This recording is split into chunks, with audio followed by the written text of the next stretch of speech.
ఆ రోజుల్లో గ్యాస్ట్రిక్ సమస్యలొస్తే మాత్రలకి బదులుగా వేడి వేడి అన్నంలో ఈ వామురసం కలిపి తినేవాళ్ళంట. మరి అంత ఆరోగ్యాన్నిచ్చే మనమందరం మర్చిపోతున్న ఈ దివ్యమైన ఔషధాన్ని ఇంట్లోనే ఈజీగా ఎలా ప్రిపేర్ చేసుకోవాలో చూసేద్దామా?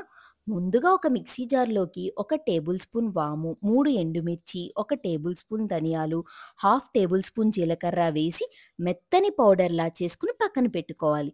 మరొక గిన్నెలో నిమ్మకాయ సైజ్ అంత చింతపండుని తీసుకుని నీళ్లు పోసి నానబెట్టి ఉంచుకోవాలి.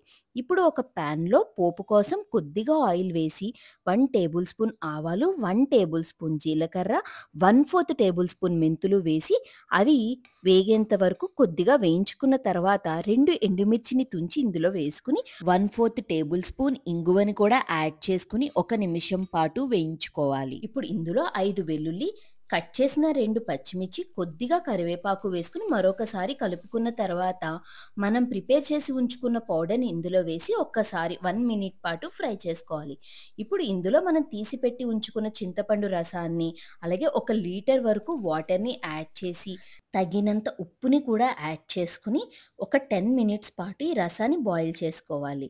అలా బాయిల్ చేసుకున్న తర్వాత ఫైనల్‌గా కొత్తిమీర, 1/4 టేబుల్ స్పూన్ బెల్లాన్ని యాడ్ చేసుకొని 2 నిమిషాలు మరిగిస్తే రసం రెడీ.